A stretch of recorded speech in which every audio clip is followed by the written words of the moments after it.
What's going on, good people? Kyron here. It's your girl Ray P here. And if you are watching, you can see that we are not alone. We are joined by the one and only Mia G. What's going on, girl? Hi. What's How up, you Mia? How you feeling? doing? I'm good. I'm excited. Halloween is my thing. Yeah, we know. Our the resident Halloween horror film critic, podcaster, whatever you want to call her. She's joining us again, and I guess we can before we even get rolling. Congratulations are in order Hey, because you are a part of your own podcast right now, discussing Yes. films, along with our good brother Mo and his sister Ash. All three of you have been on Culture Gardens. Thank you for the shout outs in the episode. Obviously, it's like I know Mo had us in mind when he thought about this idea. But yeah, childish grown-ups. You want to tell people what that's about and what the premise is, and I'll make sure we put a link Yeah, in the episode description, all that. sure. So, Childish Grown Ups is another film podcast. It's revisiting our nostalgic childhood films with a twist from a grown up lens, from today's lens, just going back and looking over some films that you may have forgotten about, some films that you grew up on that you may not have really had a chance to go back and see with your grown up lens, kind of just revisiting that inner child. We want it to be like a fun, childish space where you can just come and just have a little safe haven, I make you love feel like a kid again. I Yeah, love we need I that. I saw the Instagram, but I didn't look at it because I was fake scrolling. So now I definitely gotta make sure I tune in, like, subscribe and download so I can see what y'all talking about over there. Thank Yeah, you. Absolutely. It's yeah, you like Absolutely. gotta. a Culture Garden little cousin. Hey For man, it's sure. all in the family. It's all in the family, man. Yeah, you got to get hip, Rachel, because I'm sure they're gonna ask you to be on something. And I would love to. Yeah, I would love to as a childish grown up. I yeah, already have yeah. one in mind for Rich to be on. Ooh. I'm interested to know what that is, but it's always. I think it's dope. I'm subscribed already. Subscribe to the YouTube page. The preview episode dropped today, so it wasn't an actual movie. I got about an hour left of the episode, but I just love to see people creating and doing stuff and getting in Absolutely. the space that they love to do, man. So shout out to y'all, man. I told you earlier, me, I'm proud of you. Yes. Uh, Proud of all three of y'all and what y'all creating because it's not easy. It's funny. I was just. We'll talk more about it next week because this is a bonus episode for Halloween. Listen, hold on. Before we get into anything, let me tell y'all right now, man. Stop hitting me up saying, "Hey, man, when y'all gonna do some more scary movies?" When y'all, we told y'all a long time ago, man. That's not our lane. Me and Ray P, we peaceful. Yeah. We just like seeing. We like seeing regular shit. All right. That's We the don't need to see people coming out the TV. We don't have to see none of that. All right. I'm So a that's why we lover have Mia here. Yeah, Rachel, a lover girl, all of that. You rom coms, romance. That's our joint. I mean, That's I it. get it. I'm a lover girl with Horror. a little bit of horror in there. But I just wanted to let everybody know. Stop hitting me up. There have been an unusual amount of people just reaching out saying, "Hey, man, we are gonna do some more scary stuff." Like I said, that ain't us, but we do Absolutely. have Mia here to serve. If it works out because Halloween falls on our release date, so we figured this would be the perfect time to go ahead and talk about, as you see in the title, Get Out. We'll go ahead and get into that, but before we do, just some housekeeping. Want to remind people again. Next week, episode 100. Rachel, myself, school, the trio will be in the building to talk about episode 100, have a conversation about, what it took to get here. I was sending Rachel some stats, just telling her I'm so proud of her as well, just because a lot of people who start podcasts don't get to episode 100. I think it's like 6.7%. And the fact that we are staring at it in the face is kind of crazy to me. And we'll talk more about it. I'll get into my details and feelings and emotions when we actually record the episode. But that's next week, and that's a big deal. That's a big deal for us. So we want to make sure that everybody's tuned in. Um, Rachel, maybe I haven't talked to you about this, so this is live. Maybe like an Instagram live next week. maybe have a conversation, bring some people to the page. Okay. You know what I mean? Just regular, nothing crazy. People can jump in if they want to. Me and you could just chop it up, just do our thing. But maybe we'll pick a day and I can announce it on the page so people can tune in and know we're doing it, and we'll see what happens. I've never done an Instagram live. I've never been on my Shannon Sharp shit. Never did it by mistake. So we'll see how that works. But I'm looking forward to it. Episode 100, man. We appreciate all of y'all out there for helping us get to this milestone, for helping us celebrate the whole nine. Yeah, but remember to like, subscribe, share. We just mentioned Childish Grown-Ups. Please remember to like and subscribe, share. Absolutely. Tell a friend to tell a friend, all of that good stuff. But we are here for a bonus episode. There will be spoilers and explicit content. And as I mentioned, it is the 6th horror film that was been nominated for Best Picture at the Academy Awards. Mia, I'm curious to know, since you are the resident horror movie fanatic, do you know the other 5 films that were nominated for Best Picture? I don't. There were 2 in the 70s, 2 in the 90s, and 1 in 2010. Is one Silence of the Lambs? One is definitely Silence of the Lambs. It's one. Yes. The Exorcist. Yep, that's the first one, 1973. Then 2 years later, there was a horror movie about a shark. Jaws. So Exorcist, Jaws, Silence of the Lambs was 3, 1991. 1999 was the 4th one. There was a child actor who played in this film, and Kendrick Lamar fucked up his name, and it's this. Oh, I See Dead People. Yeah, Haley Sixth Joel Sense. Osment, Sixth Sense. Yes, Okay. that's number 4. Number 5 starred Natalie Portman. Black Swan. Yep. I love Get that. Out. Get Out's number 6. Get Out's number 6. It's funny because the last 2 that were nominated, and I'll talk about this as we get into the episode, of Get Out kind of maybe redefining, recategorizing what I thought of as a horror film. Didn't they have this film categorized as like a comedy at the Oscars? Originally, and then there was some outrage about it. I don't think it was the Oscars. It was another, but maybe they were trying to push forward and they got switched, but they definitely were trying to put this in the comedy category, and there was a lot of pushback, and Jordan Peele fought on that, and obviously they won, but they tried to use his comedy background against him. That's very interesting because there are funny moments, but ain't shit funny. Like, it's not a funny movie. It's not comedic. But I was going to ask, and Mia, you may know the difference between horror and essentially a thriller. Because as I watched this, I felt like, is this really like a horror film? And yes, terrifying. But is it more of a thriller, low key? So I feel like a thriller is more based on the suspense. There might be some jump scares more so in a thriller. I feel like this, and I feel like a lot of Jordan Peele's work is what would be categorized as elevated horror. A lot of people don't like that, but that's like the vein I would put him in. Okay. I like that. Elevated. I like that. When they did the Vulture.com did an oral history of Get Out, I think the year after it came out, 2018. And I think the term that Jordan Peele used was a social thriller. See? Social thriller was probably what it falls under, but it is a horror film as well. A lot of satire, of course. And like you said, Rachel, it's funny, like seeing some real fried shit that you shouldn't be laughing at. Like, you're not laughing at what you're seeing, you're laughing at the audacity of it happening. Yeah. You know what I mean? Like, oh shit, that's wild. Like, you just kind of like, that's some wild shit. But whatever it is that's going on, and I do that a lot because I have to tell, like, I'm not that fucked up, y'all. I promise. Like, I'm not laughing at this atrocity. I'm laughing that this nigga over here is that crazy to do it. And I think that's what a lot of the humor in this film comes from, because we all can relate, and there's always some truth in the jokes.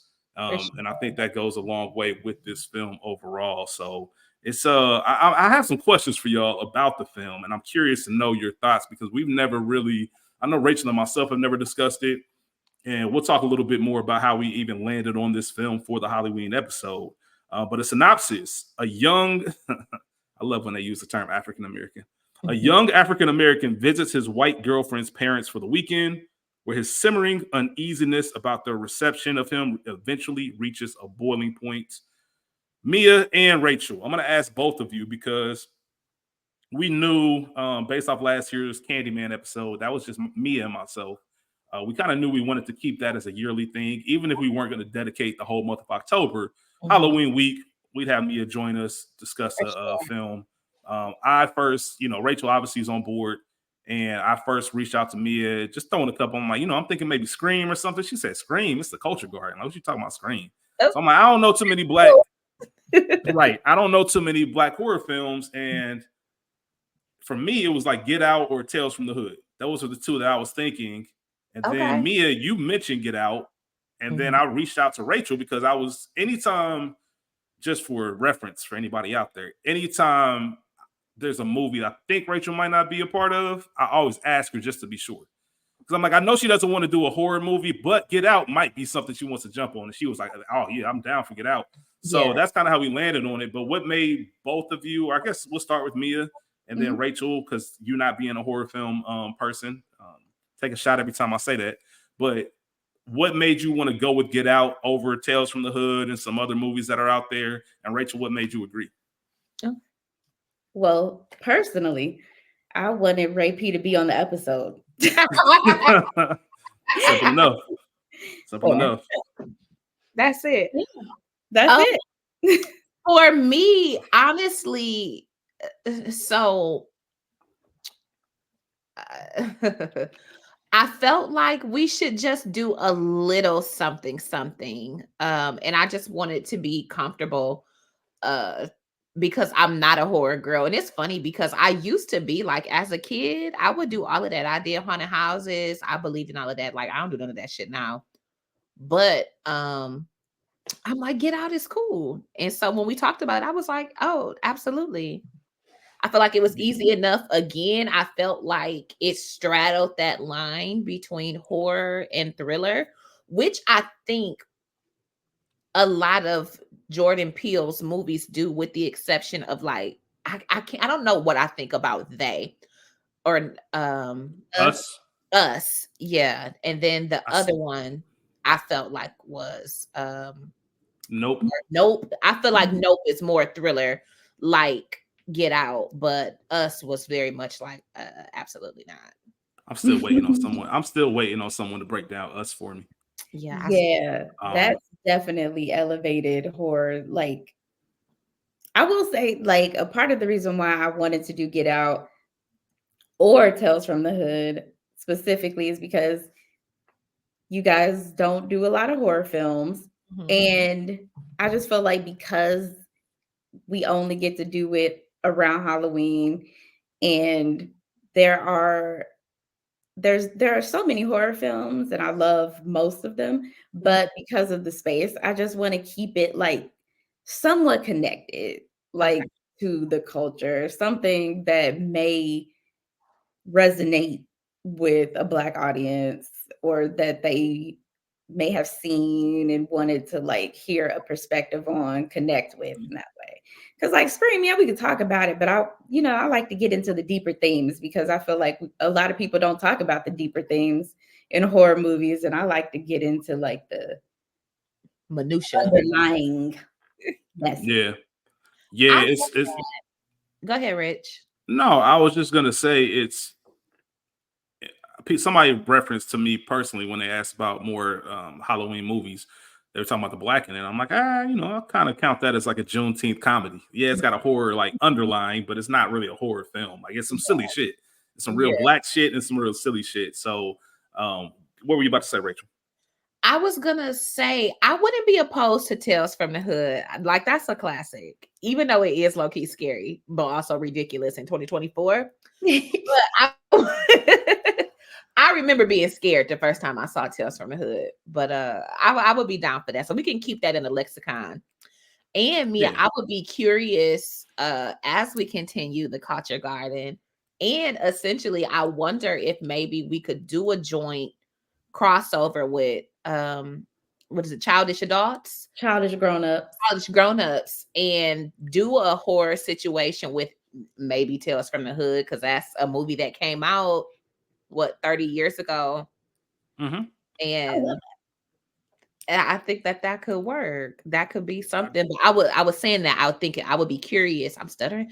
I would be curious to know like what other horror movies or fine elevated horror movies that you think would be good for us to continue in this cultural space.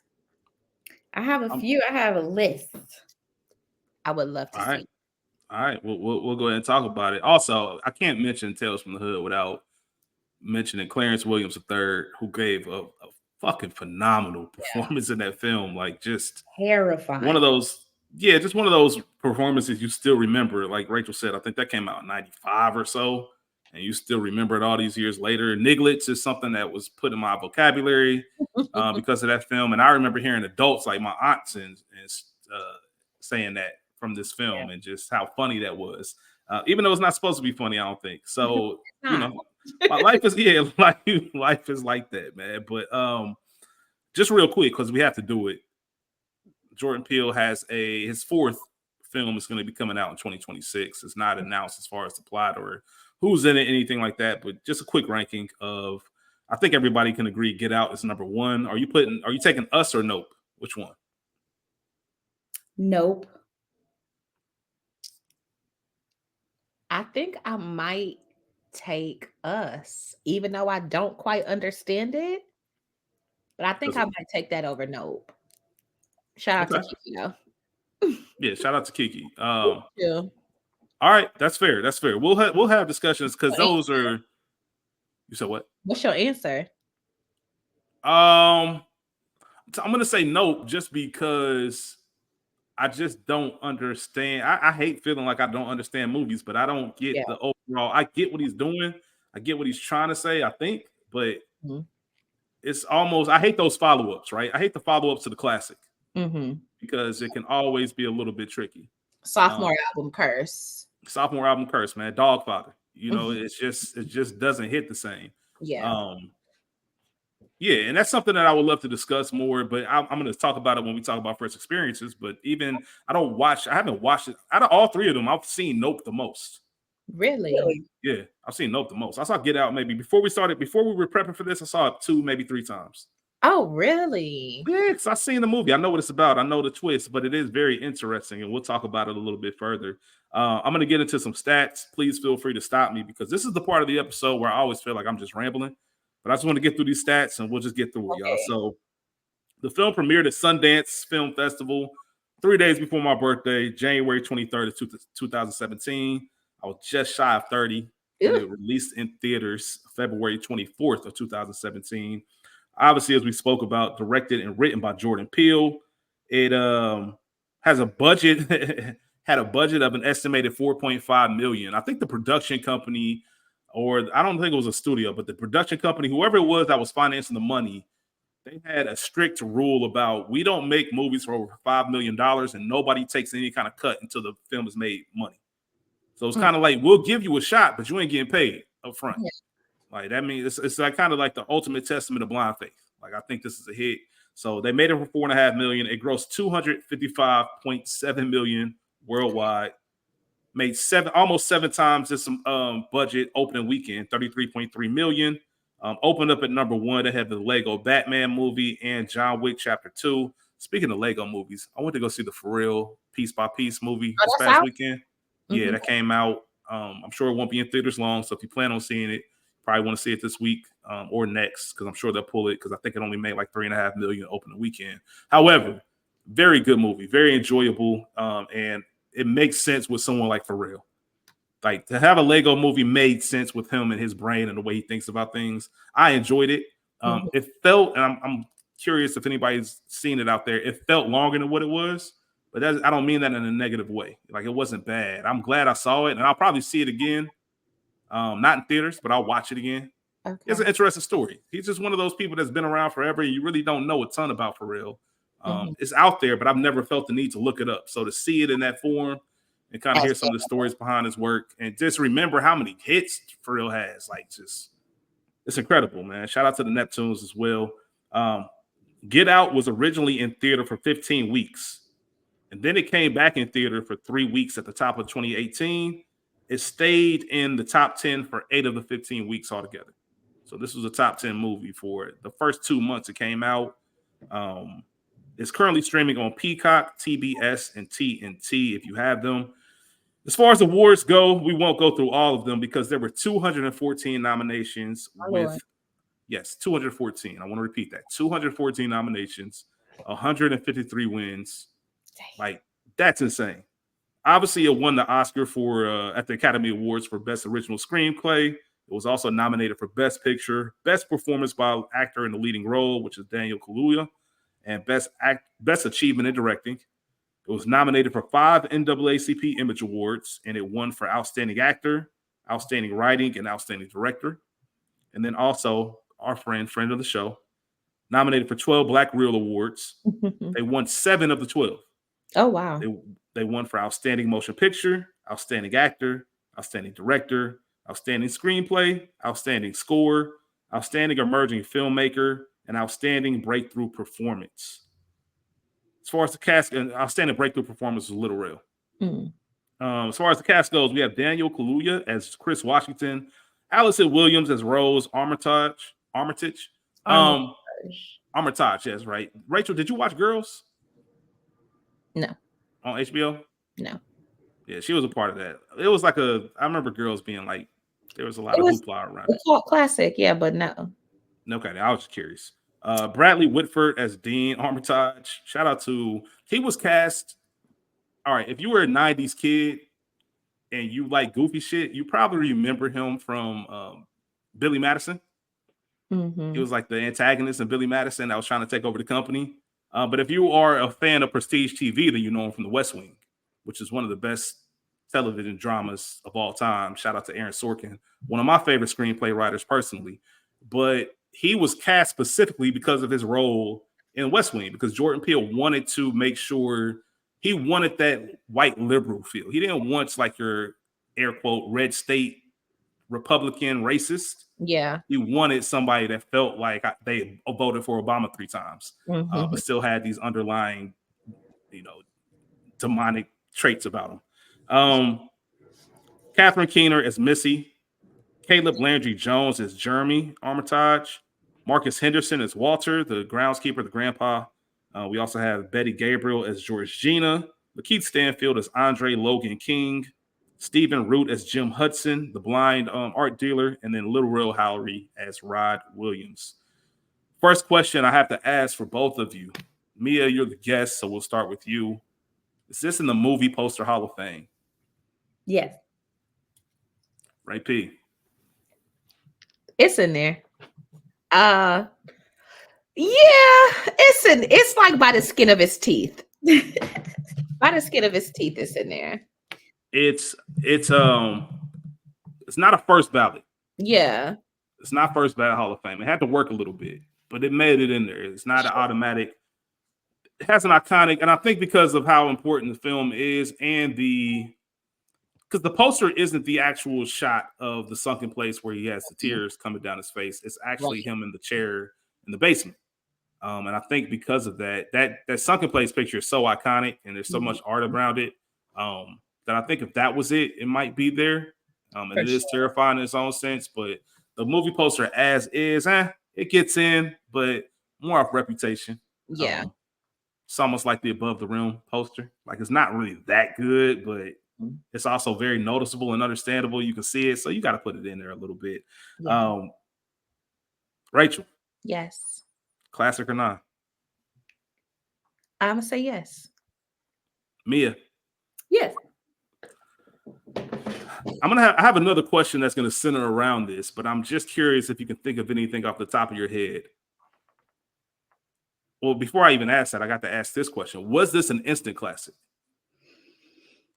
For me, yes. I gotta agree. I have to say yes. Okay. So with that being said, was this the last instant classic movie that you've seen? Ooh. Oh my. Was this 2017? Because I was trying to think of some movies that I remember seeing and immediately saying, oh, that shit was a classic. And I don't know if I could think of any since 2017. I would have to really sit down and think, but off the top of my head, I can't think of anything since then that just had the same sort of cultural impact. Yeah. And I don't want to put, it's hard to put, there's a bunch of, like I said, I have another question that's going to center around this. So I'll save it for that. But for me, I think that was the last instant classic. What do you think, Mia? Like Ray P, I would have to really sit and think about what's come out since then. But I can't think of anything off the top of my head. Yeah. All right. I'll have some more movies for us to discuss briefly. But as far as the origin of the film goes, and I guess we should say this right now. Listen, there are a lot of layers to get out. There are a lot of, and Jordan Peele himself has even come out and said, listen, I appreciate the fan theories, but some of y'all just reaching. Like some of y'all are just, I get it. I appreciate where your mind went, but it's not, I didn't mean it as that. I just really meant this scene to be what it was. The fact that you took all of this from it and connected these dots, I think that's great, but I didn't intend for it to be that deep. So we're not going to go super, super deep. This is always, if you're familiar with our show, this is more of a reaction type of show, having conversations about important themes and important things, but we're not going to sit here for 3 hours and break down the posters in Rose's bedroom wall, even though there are a lot of hidden messages. This just isn't that type of podcast. So I want to make sure that everyone's aware of that. If you're looking for something like that, there's plenty of stuff on the internet. There's plenty of podcasts, I'm sure, that get that deep into it. What's the name of the pod? Films that I can't remember. I don't want to butcher their name on here, but either way, they might have done a Get Out episode. All right, so Jordan Peele, Key and Peele, people know him from comedy, the sketch show, and the whole nine. And he said that he felt comedy and horror were very similar because you had to, both of them require great pacing and they require big reveals. Right? The jokes don't land if you don't pace it right and if you don't reveal it the right way. The horror doesn't land the same way if you don't do it. So he felt that doing comedy kind of prepared her from a horror story. And this was kind of just something he wrote just to write. He was just trying to get his reps in. He wrote over 200 drafts of this film. He did mention the Stepford Wives provided inspiration because it is a horror film. However, it is satirical.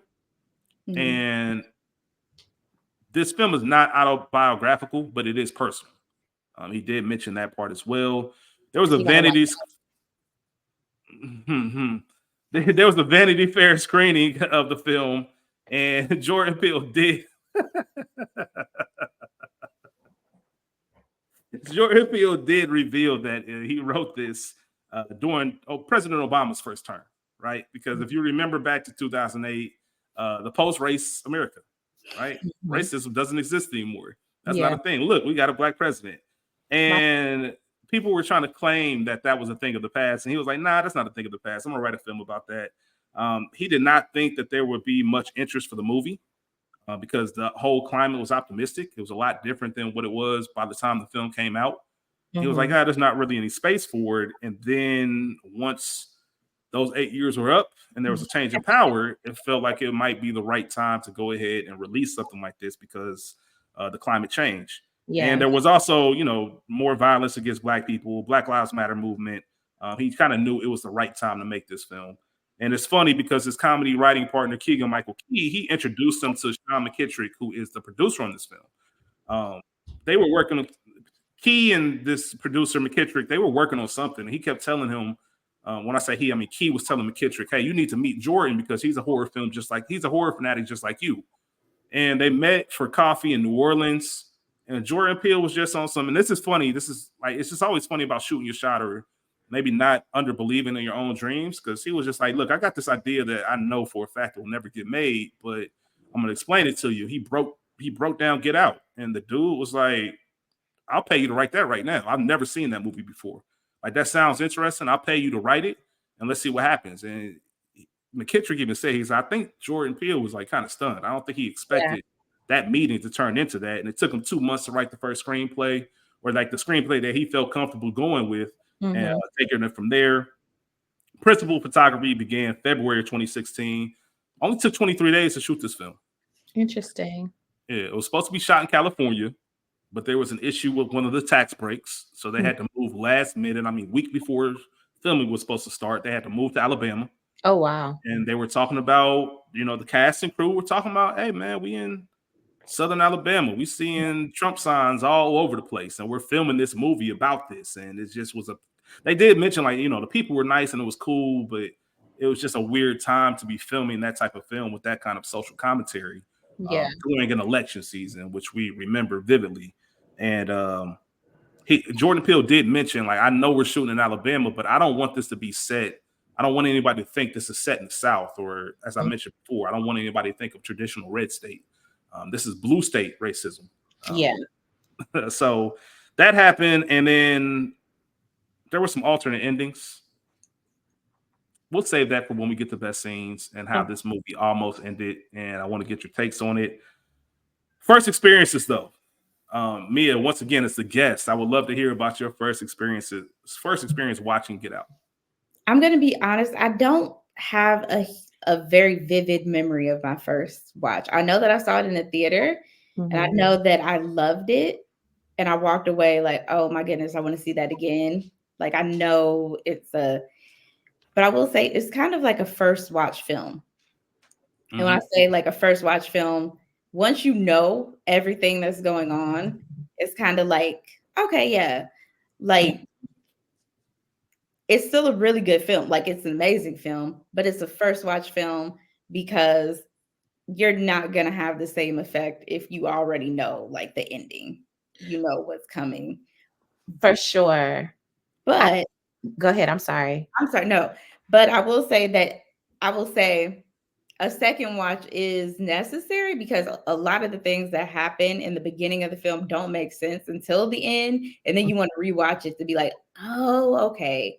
So now that's why that happened, and that's why that happened. But I really, like, I just remember, I don't even remember who I saw it with. I just know that I saw it in the theater and that I loved it. And I've watched it quite a few times since then. Yeah, it's so funny that you say that a first watch film, because after to your point, what happens and who's who, every time I go back, I'm like, oh, I can't believe I missed that. Oh, now I get it. Oh, wow, missed that completely. You know what I'm saying? So it's very interesting. And you're right, that second, third, however many times watch is so necessary, I think, to truly, truly, quote unquote, understand the film and to really, like, digest it, because it's so much on the first watch. Like, what the hell is this?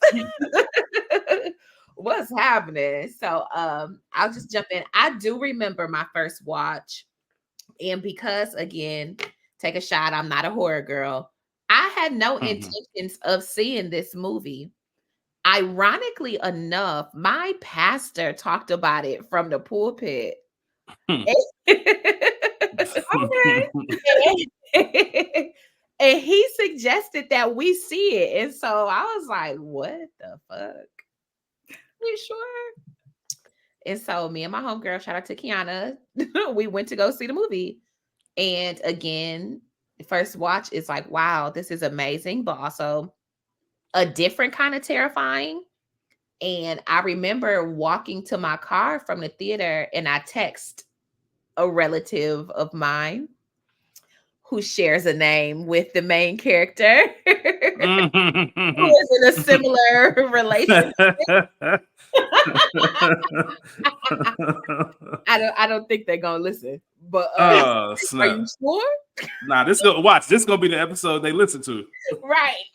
I said, "Are you safe?"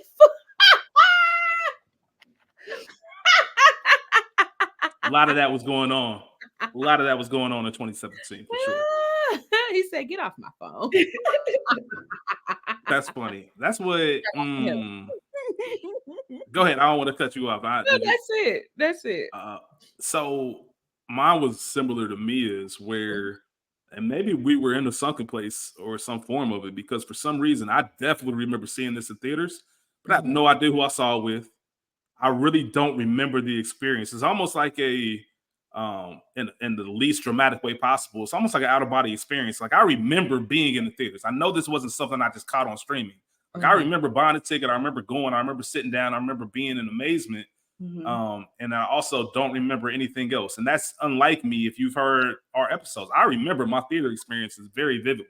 Going back to like Toy Story 2 and shit from the 90s. I remember going to the theaters to see this stuff, but I'm like, damn. And I wanted to ask both of you, do you remember trailers for this film? Like, what made you, outside of your pastor, Rachel, but what made you even go? Like, what brought you notice to the film? Because I don't even remember that. And I remember Jordan Peele, not remember, but I was reading up and he was talking about they weren't even sure what kind of release this was going to get. This might have been like a few theaters, like 5,000 theaters across the country. Yeah. Or something random, or 500, should I say. And they released the trailer just off GP, and it got like over 12 million hits in 24 hours. And they were like, oh, we got something here. And it was like the surprise movie at Sundance. Like it was a secret movie or whatever you want to call it, because the trailer had generated so much buzz and people that went that year didn't know they were screening it. Yeah. And obviously it became to be what it was. But do you remember even watching a trailer for this film or seeing it on commercial or anything like that? I do. Okay. I think the first time I saw the trailer, it was either, like it was either Instagram, Facebook, or Twitter. Like it was online. And I remember being super intrigued because you didn't get a lot from the trailer. You kind of had like a sense of what it was going to be about, like interracial relationship and, like a racial horror, so to speak, but you didn't really know, but it was really interesting. And I was intrigued because I always knew Jordan Peele for comedy. So I'm like, what he got going? Like, what is this? Yeah. And I was super interested to see like what he was going to do with it. And then I remember like there was a big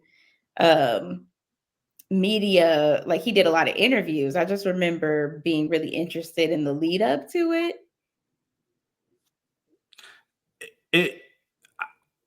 All right. So I hope I can make this plane land with what I'm about to say. Oh Lord. Nah, it's not even crazy. I remember seeing like teaser trailer or whatever you want to call it. And you knew it was something, but I didn't know exactly what it was. And that was the intrigue for me. And I don't know if this shit sounds silly. Do y'all remember the movie Karen that came out in like 2021? With Taryn Manning and Corey Harding? Y'all remember it? You don't? I do. I don't think I watched it, but I remember exactly what you're talking about. All right. So the only reason I'm bringing this up is because the trailers are very similar. Like, it's almost like when you watch it, you sit there for a second, like, hold on, is this a real trailer? Is this real? Or is this something like some film students working on? It says, I didn't know. And it just seemed that different. And Karen was so left field. Like, we do ratings. Karen was a 3.2 out of 10. Don't waste your time watching Karen. I think School watched it, or he said he was going to watch it. I got to check in with him to see if he did. But I just remember it being that type of feeling like, I don't know what this is for sure, so I'm going to go see it. I know it wasn't a traditional, like I said, I'm in the theaters, I see this trailer, like, I'm excited. It wasn't that. So it was very interesting. And to your point, Rachel, it is something that hits you over the head the second time, the third time you watch it, right? Yeah. It's almost like, damn, it's right here, very evident what they're putting together, but you just don't see it because you're engulfed in the story. Even very obvious things such as the guests arriving for the party and Walter, the gardener or the groundskeeper, is greeting people and giving them hugs. In the theater, I don't think I even realized that or put together, but now it's like, that's obvious what's going on, and all the little subtle things like, we keep a piece of her in here, the kid talking about his mom, and it being Georgina standing there the first time we see her. They're all very obvious. As someone, and I mentioned this at the beginning of the episode, as someone who is not into the genre that much, it did rearrange the way I feel about horror films. I think I always classify horror as like your slasher films, your gory films, your Candymans. And I'm like, no, a psychological thriller can be considered a horror.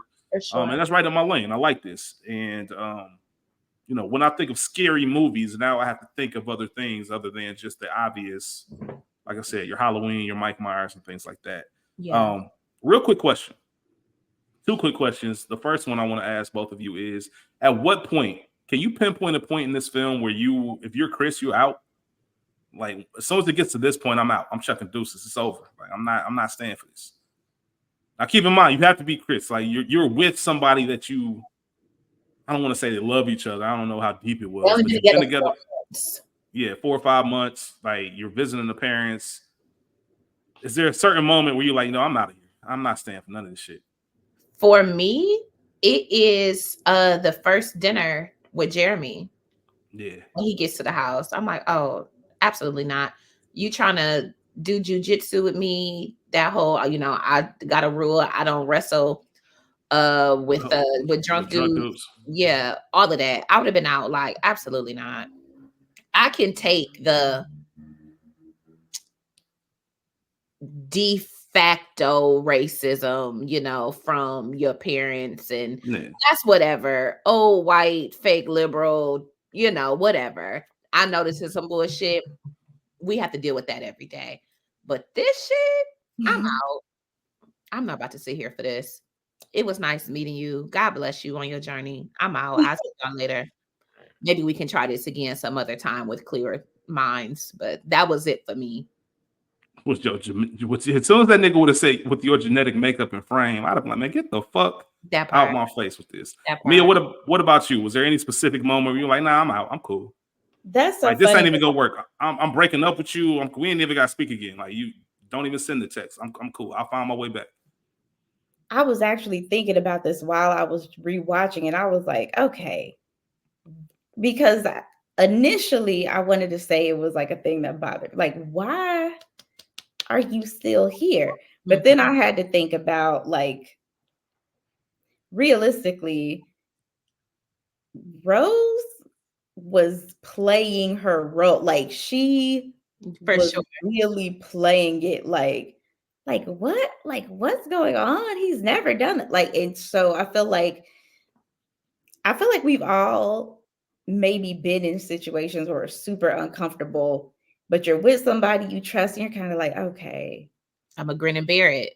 Yeah, like, maybe I just got to get through this weekend, and then I can go home, and it is what it is. However, after her mom hypnotized him, for sure.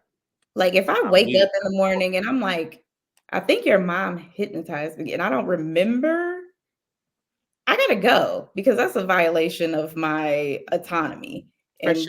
that is just like, okay, no, we have to leave, because I don't feel safe in this situation. That's I don't think we get there. We don't get to that point. I'm not even sitting down with you. But for me, it's probably the dinner might not. And here's the thing about this, and maybe my perspective is a little bit different from yours, because normally in situations like that, when you're the guest, right, you're meeting someone's family. I would imagine for the both of you being women, you looking at your dude like, my nigga, you ain't got my back here. Like, help me out. I don't know. I'm thinking to myself as a man, if I was in that situation, would I be looking to her? Because I don't think I would. I think I would immediately go into my natural mode, which is I see another grown man getting up, coming over, talking about some let's wrestle. Like, nigga, no, none of this shit's happening. Like, I'm not looking at you like get your brother. I just feel like that wouldn't be something I do. I would probably handle it like on some like, hey man, I don't like. I think he did it slick. Like, I got a rule. I don't wrestle with drunk people, whatever it was. But there's a talk immediately with Rose. Like, hey man, like, I don't know what your brother on, and you keep mentioning I'm the first black guy you brought home, even though we know it's not true. But at the time, you think it is. So you think like all this little de facto. Rachel, you made a great point.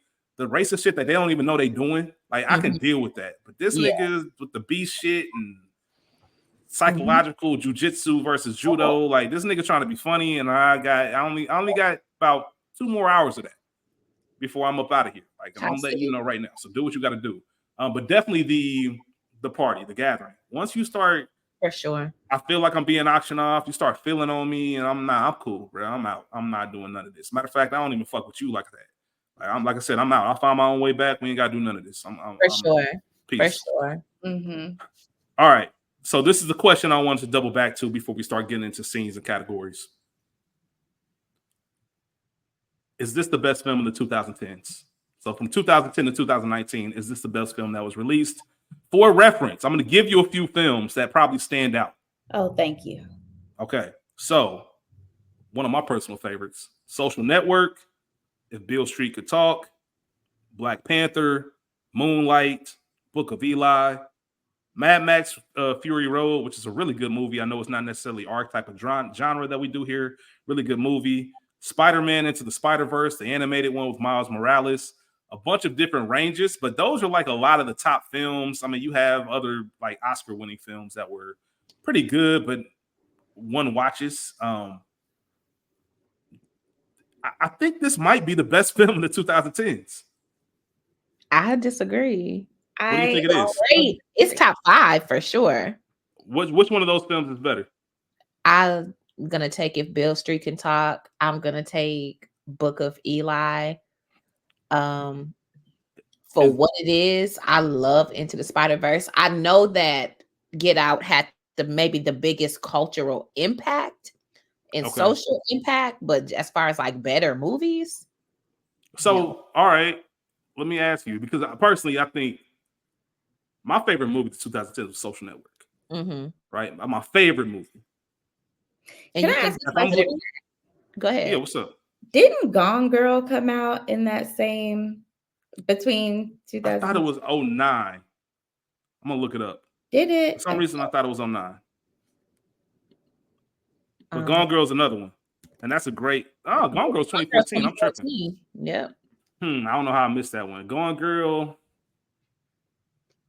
All right, so let's get back to the conversation I was just mentioning before we answer that.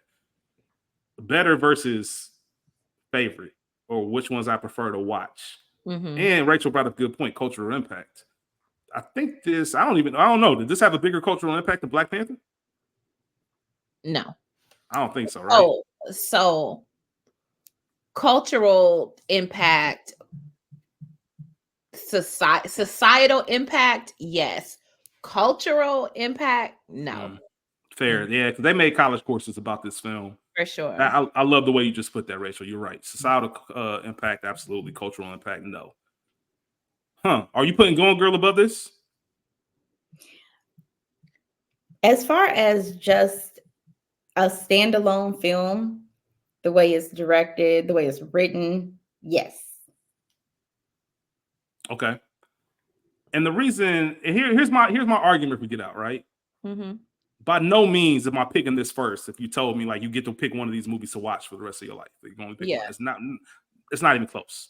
Mm-hmm. There's something special about what Jordan Peele did with this. It's almost like he got into the Alfred Hitchcock bag, because we all mentioned how we've seen this movie and you know what's happening after that first watch. Mm-hmm.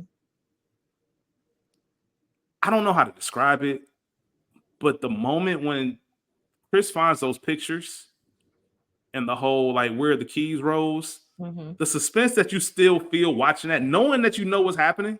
Yeah. I don't know about y'all. I still felt the suspense. I felt on the edge of my seat. Like, I don't know I don't know what it was, because I knew it. And I was just like, man, there's some brilliance in that I know what's going to happen. And I still I'm holding my breath, anticipating it. And I just caught myself in real time, like, yo, why do I feel like that when I know how this story ends? And I just think that's a lot to do with Jordan Peele. I think he's the mastermind behind all of this. Usually we talk about how great the cast is and the acting, and don't get me wrong, it is, but I don't think any of this works without Jordan Peele and putting his stamp on it and his own little thing on it. But now y'all got me thinking. I thought I had this question answered, but maybe I don't know. Yeah, it's a no for me, but it's top 5. I will put it in the top 5. Okay, Mia, what about you? I would say top 5 for sure, but no, I don't think it's the best. Now, The Book of Eli is, I have to say, that's probably one of the best movies I've ever seen. Just hands down. The way it's filmed, like the way it's paced, I love that movie. Like that, Denzel's performance in that movie was just phenomenal. For sure. Don't get me wrong, because Daniel Kaluuya did his big one with this. For sure. But I also feel like The Social Network was an amazing film as well. I think, I do love Get Out, and I think it's an amazing film as well. I think it stands up to all of those, but I wouldn't put it above all of those. I put it in the same category, like when it comes to like amazing filmmaking, writing. I think that it's in there. but it's not the number one. Yeah. For And sure. I think it suffers from not having the same appeal as some of these other films. Like I don't have to, my mood doesn't really change after I finish watching Social Network. It doesn't really change after watching, outside of missing Chadwick, it doesn't change after missing Black Panther. It doesn't change after watching Into the Spider-Verse. Now, if Beale Street Could Talk, okay, both have a lot of trauma in the films. I'm still watching the Beale Street Could Talk above Get Out if I had to choose them. Moonlight, that's a whole nother, like I said, that's a whole nother like heavy type of film to prepare for. So I'm watching Get Out over that. But those three, if Beale Street Could Talk, Get Out, Moonlight, those all kind of have that same, I need to be emotionally ready to watch this film and kind of digest it. And it's not one you just can just rattle back. I can watch Social Network 3 times a year if I needed to. But I don't think I could do that with Get Out. I wouldn't feel the need to. So it's a tricky conversation. It's funny, but I'm curious to know, all of you out there listening, what you think is the best film of the 2010s. Maybe it's something we forgot, because obviously I forgot Gone Girl. And I love Gone Girl. I love that film. So yeah, let's go ahead and get into it. Let's go and get into the episode as far as the categories go. Ray P. Yo. The woman of the house. We're going to go ahead and start with you. What is your first scene that you have? We say this every week. Surprise, surprise. Take a shot. We got the intro just because if you just go back to first watch, you had no idea of what was to come. And in that intro, I'm including not just our first meeting with Jeremy, who we know is Jeremy after the fact, spoiler alert, and Andre Logan Walton, Lakeith's character. I'm going past that into our introductions of Chris, Rod, and even Rose, just because you need to know who and what you're dealing with. And yeah, we had no idea what the fuck kind of ride we were in for. I'm gonna include a thing that bothers me randomly in that later in the movie. When Rod is talking to the police, shout out to Erica Alexander, he says, this is a cat from Brooklyn. And before I realized that, I immediately wrote it down when I started taking notes for this. It was like, his head not being on a swivel really bothered me. Which one? Dre? Yeah, at the intro. Yeah. When we first met him, he's walking, he sees the car, he notices that it's some bullshit, but I feel like your nigga Spidey senses would have had your head on a swivel, especially a nigga from Brooklyn. You know what I'm saying? So that was a random thing that bothered me, but just the whole intro, because now we see what happens when you don't stay woke. Niggas creeping. I'm going to chime in real quick. I don't know if you have anything to say about that intro, Mia. I do want to talk about the cold open before the credits, because there's that human element that goes into this. And like you said, there's no opening credits. You just dropped into the scene, right? Nighttime, Black man in an unfamiliar area trying to get directions. And we've all been there where you're in the neighborhood that maybe feels a little bit too affluent to be walking as a Black man in the middle of the night. And he does see the car and feels it stop. And he kind of like, all right, I don't know what's going on. He stops, does the look, and then he keeps walking. Car's creeping. He does the fuck this. I'm turning around. Like it ain't about to be me. But to your point, Rachel, it was you, because you didn't have all your shit. It's one thing to notice what's going on, but it's also just to pay attention. That's that survival mode. Like, bro, I have no idea. Right then. Like, yes, I'm ready to whatever we got to do. Let's do it, because obviously I know you fucking with me. Yeah. Right. So I ain't even gotta try to duck and hide and run from it. Like, I might fuck around and stand in front. Well, not in front of the car. But like walk up and approach it, because I don't like surprises. Yeah. I'll tell people all the time, I'm paranoid. If you threaten me, I believe you. For sure. Like, I believe you straight up. I'm not even about to wait to see what you're about to do to me. So throughout this entire movie, I just kept thinking to myself, now keep that thing on you. Keep that thing on you, man. Because A lot of these niggas would have got blasted. But that first scene was just chilling because you just see this nigga get choked out and dragged away. You're like, what the fuck is this? And then you get into this world with Rose in the intro you were discussing, Rachel. And we should have known Rose was a psychopath because when she got to Chris's apartment, instead of using her feet, her hands were full. She banged the door with her head. And I'm like, oh, she crazy. For sure. And I don't think I ever noticed that the first time. Most people will use their foot, something like that. She straight up did I'm like, oh yeah, she nuts. Yeah, for sure. Yeah, absolutely. Mia, what you got about the first scene? Okay, so I also had the intro, and I know you probably have this in the trivia, but like that song that leads into Redbone. And like I always was just so like, what is this? Like, what is this? Because like after the one on the radio, the one that was in his car. No, so the Sicky Lisa. Okay, I know what you're talking about. Did you have that in trivia? Because I don't want to. No, I wasn't gonna write it. No. Okay, so that was really interesting to me, and I had the opening scene with Lakeith / Andre going into the opening credits because everybody always remembers like Redbone as being like the intro song and that being like the big thing, and it was so interesting and it got really popular. But I always wondered that song that kind of led into that where they're saying like brother Sicky Lisa, and so I looked it up because it was just like I was like, what is this song? And what came up when I looked it up, it said that the song is like a Swahili warning saying, brother, run, listen to the elders, run away, save yourself. And it's supposed to be like the elders who have passed on trying to warn him. Like, and that was interesting. Like, Jordan Peele is really a genius, like in his just the details that went into just like the opening of this movie. For sure. Yeah. And that's why I even said earlier, not the song to open it, like Stay Woke, like it's just like it's genius. Yeah, and he chose that song just because of those lyrics, and that's why and I'm not obviously as we have them, I want to discuss them as they come across this episode. But there's so many moments like that, so many small details that really make this film brilliant. And it makes it enjoyable to watch. I won't say enjoyable, that might be too strong of a word.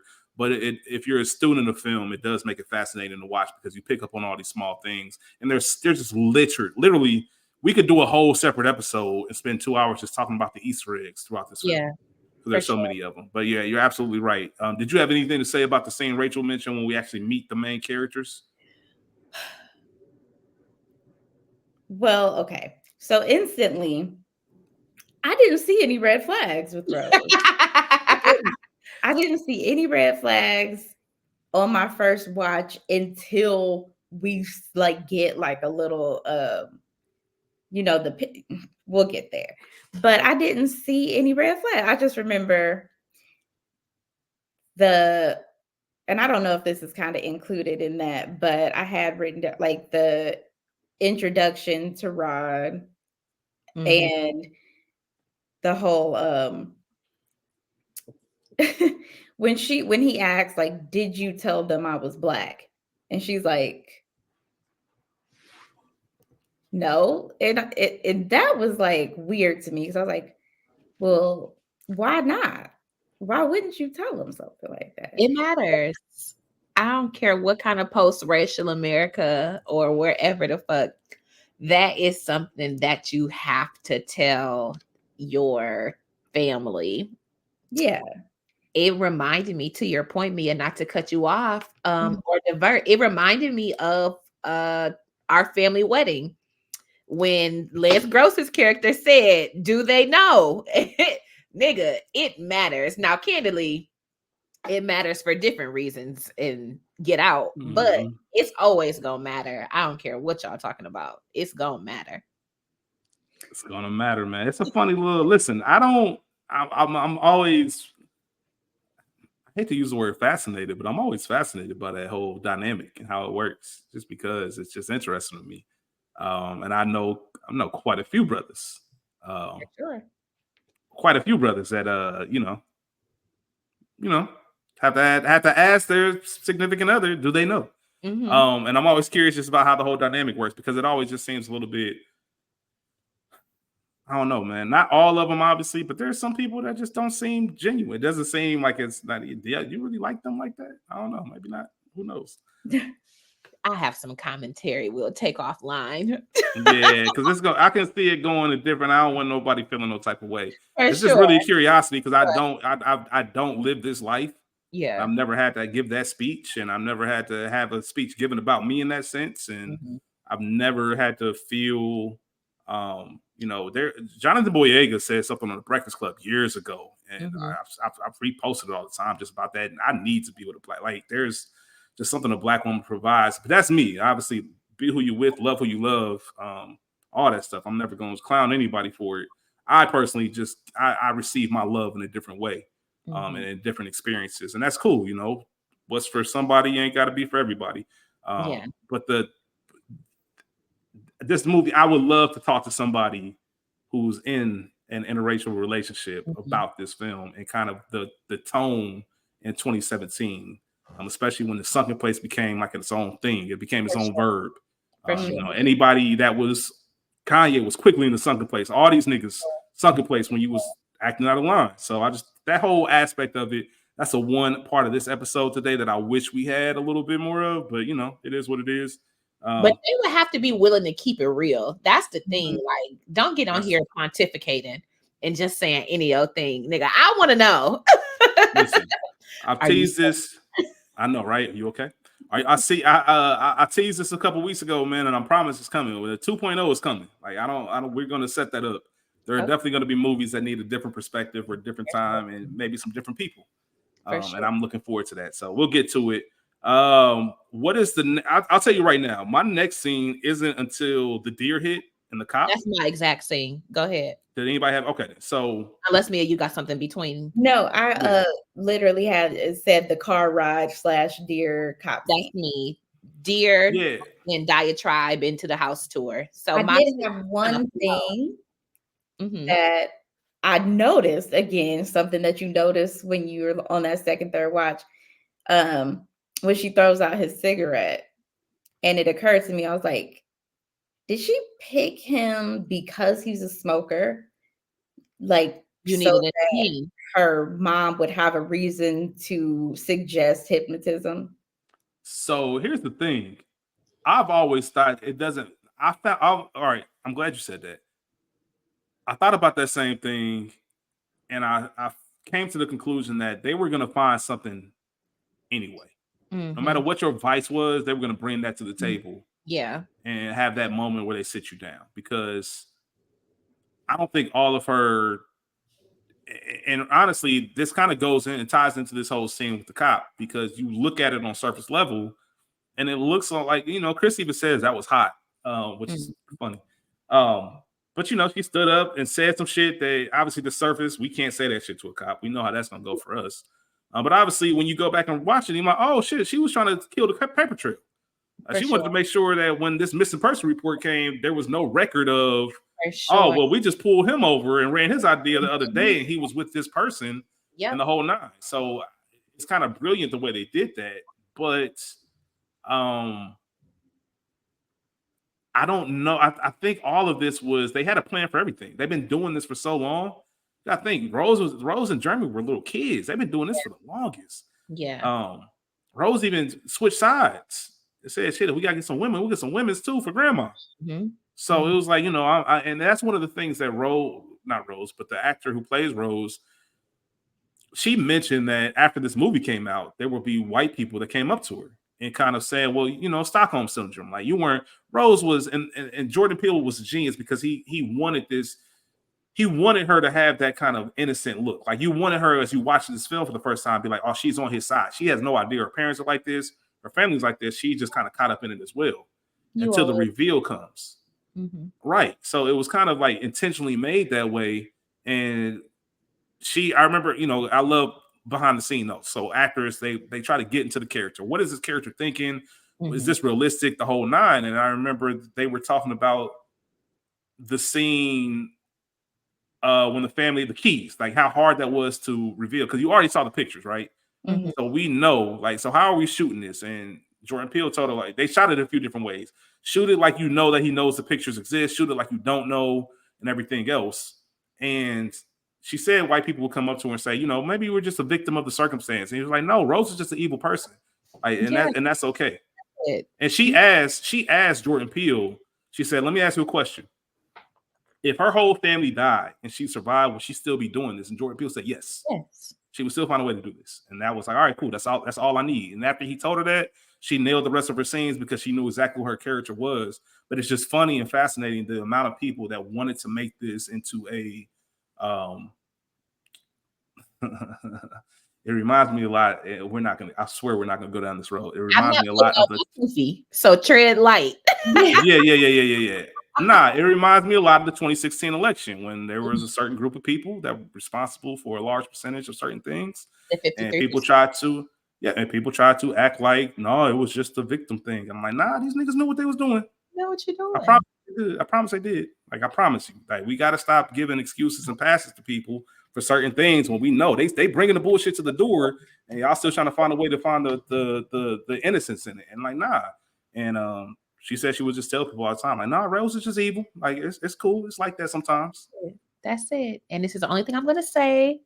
Even consider during slavery, they try to use that same argument that the women had no power and this and the third and no autonomy, but they were also equally as cruel. They knew exactly what the fuck was going on. Okay. And scene. I wanted to talk about that scene just a little bit. The car ride, Mia, to your point, and then them hitting the deer. Kofi slightly back on. That deer coming out of nowhere was absolutely a foreboding. Mm-hmm. Black people and animals, come on. Connection to the land. They be knowing and we be knowing. Try to save them. Okay, go ahead. I mean, listen, even Dean's dislike and I guess hatred almost of deer. Yeah. Black buck, deer, I don't know. Like I said, I'm not going to try to sit here and tie everything together, but I'm just saying it's there. If you want to take it there, the conversation can be had. And then obviously that scene doesn't make as much sense until the sunken place scene, because you kind of get Chris's reaction to that deer. You realize later in the film is tied back to what happened to his mom, and just seeing something on the side of the road dying and kind of feeling helpless while you're watching it. Because when you're watching it in real time, you're like, what is he so intrigued by this deer? Like, you know, shout out to Rico. Niggas get shot every day, B. Like, I don't understand why you stopping for every squirrel you hit, bro. What's going on? But now you kind of get an idea of that that's triggering. That's some trauma that he hasn't really unpacked. And we don't know it at the time, but we find out later. Mia, you got anything to add to it? No, not to that scene. All right, what's your next scene? And I will stop you if you get ahead of one of ours. No, this is a lot like the last one. I have a lot, so it's probably no. So my next scene was when Dean was giving Chris the house tour. And kind of talking about, you know, showing him, you know, the house, and, you know, we have Black servants, but they're family. They were here taking care of our, you know, my parents before they, you know, they passed away, and showing him the pictures and the story about his dad, which again, one of those first watch things where he's telling how his dad lost in the Olympics to please don't Jesse Owens. Right. Ohio State's on. Yeah. So how he and so now, like, looking back, like, you know that Walter is granddad, but the whole story, and it's like, you know, that's too bad for your dad. And a lot of the things he was saying, like, on that tour is one of those, like, you're catching like microaggressions and little bitty things that you're not paying a lot of attention to, because again, the genius in this movie is like, when would he have left? Because as Black people, we deal with so many of these little conversations, little discomforts, little microaggressions that you don't pay it that much attention. But then on the second watch, you're like, oh, all of this is just a warning, but you wouldn't have seen it. For sure. And even that first watch, as you guys said, this is being a first watch movie. Rachel says it all the time. Like, not everybody's a nigga. So it's not even really throwing you off guard when Georgina and Walter are just kind of acting with, like, y'all just been with these white folks too long. That part. Kind of just sipping the Kool-Aid. And that's what it kind of feels like, but you know something's off. Mm-hmm. You're like, all right, I don't know what it is, but these niggas, but once again, we as Black people, we know what it's like to run into some niggas and we realize, oh, you ain't my nigga like that. Yeah, okay, cool. Cousins. Yeah, you ain't, yeah. Your mama's friends' kids ain't your cousins. Like, sure. I get it. Like, you want to, them my mama's friends' kids. Like, nah, I get it. It's a different Black experience, and that's okay. Like, I get it. I need to know what kind of language we speak. But that was a great point, Mia. Like, all the things that we live with on a daily as Black people, like, we're just so used to these microaggressions that we can just let them roll off, and it's really kind of fucked up, and you really should. But if you stop and pick your battles, like, you'll be. That's why he said, I know what you're thinking. Like, I wasn't even gonna take it there, bro, because the fuck I'm gonna say. Like, are you about to point out? Yep. You about to fire them? Like, no, it's about to be the same when I leave here. So what's the point? Yeah, for sure. Yeah, man. The house tour. What else does anybody? Rachel, what's your next scene? My next scene is actually the dinner with Jeremy that we talked about. Just because I guess I can lead up to, or before I get into that, while they're having tea and Georgina overfills the cup, because that's when we actually meet Jeremy, and he looks off. But I was wrestling with myself, like, does he really look off? Or does he look like frat white boy? Or do he look crazy? And I think maybe two things can be true. But he looks fucking crazy off of our first intro to him. And, excuse me, with the whole Georgina thing, it was more or less like, yes, the mom was being mean to her a little bit, but she wasn't. Like, there was still maybe a level of placating, like how you do your old ass parents. Like, okay, nap time. You know what I'm saying? That's what it felt more like to me versus regular rude to my Black help treatment. Does that make sense? Absolutely. Yeah, I actually thought the same thing when Rose was saying, like, am my mom being rude to Georgina? I was literally thinking, like, well, she wasn't really rude. It was more like, go lay down. You know. You know, one thing that I read that I didn't pick up on, but it is brilliant, and somebody pointed it out, was that Jordan Peele did a great job. And we talk about, Rachel and myself talk about the intros and how important it is to establish the characters. Well, he kind of gave everybody their own solos. For sure. Like, within these like 3 scenes. So you start with you have the tour of Dean with Chris, and that's kind of his moment to know, all right, I know what type of dude this is and what they're leading to. You have the moment with Jeremy at the dinner table, which is the scene we're talking about now. And then you have the therapy scene with Missy. So you kind of get a feel for who all of they are, and you're trying to figure out what's what. And I just thought that was pretty brilliant. But the dinner scene, they almost did a job of humanizing Jeremy, because, like you said, Rachel, something's there. Like, I don't know what's going on with dude. He just looks like pretentious dickhead brother. Yeah. But he's telling stories as you would expect younger brothers to do, embarrassing stories. And it's like, all right, then. And Chris is sitting there laughing, and it seems like normalcy until he gets on his weird shit. It was those brother stories was like, that was a way to disarm Chris, you know?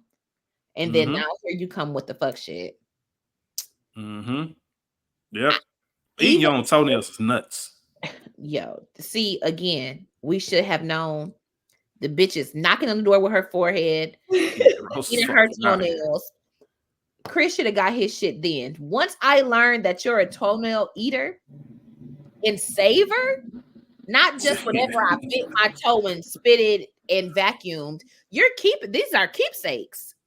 Yo, like, hold on, time out. Mouth. Like, taking your foot, leaning forward and bringing your foot to your mouth. Like, yo, what the fuck is we on, man? I expect a 6-year-old to be doing that shit.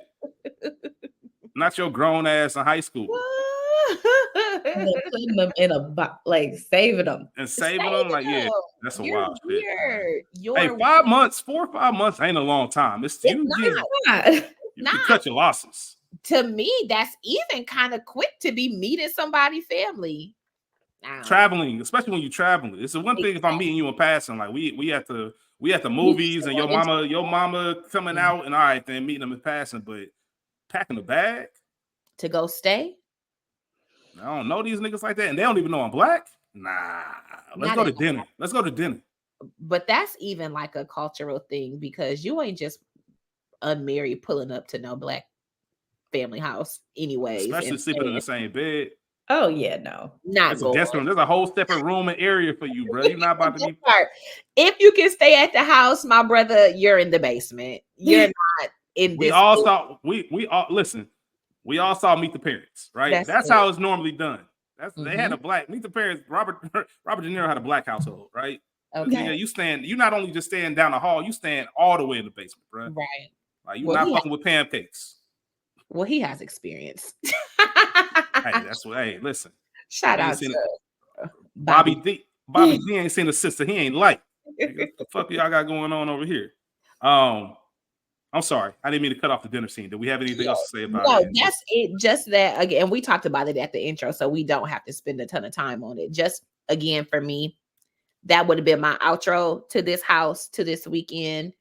And again, and I wonder, even though Chris was Rod's friend, and I'm assuming he grew up maybe fostery when did they say that he lived with a relative after his mom passed or what? I don't even know if they mentioned it. I don't remember. Okay. They said. Because I'm just wondering if it gives niggas nigga. Who, Chris? Yeah. No, because I said this before. Shout out to Pops, man. May he rest in peace. He told me at a very young age, man, never trust a black man without a mustache.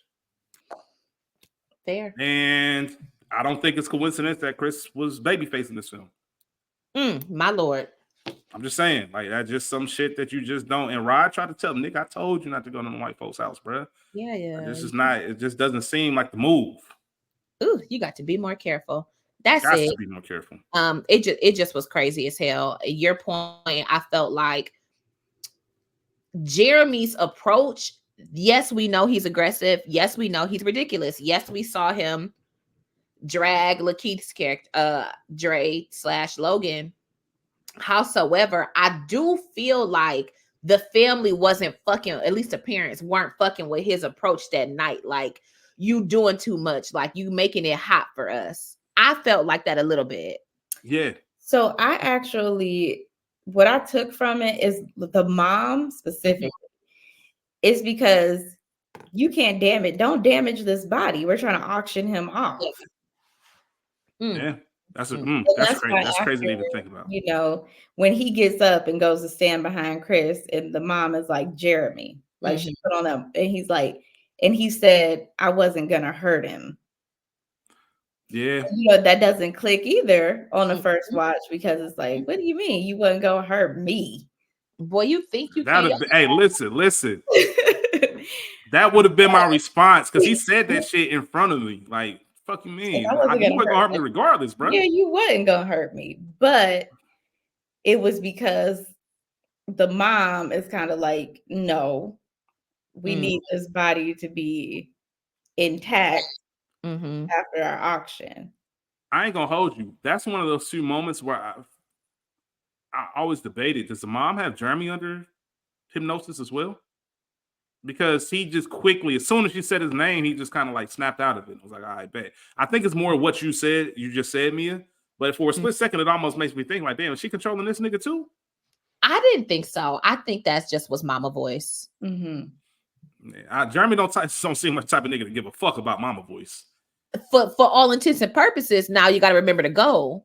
I think in general life settings and whatever, absolutely not. But when I know what we trying to do, I let me settle down. Yeah, that's fair. That's fair. And even I just have to throw this in there. Even that scene afterwards, right?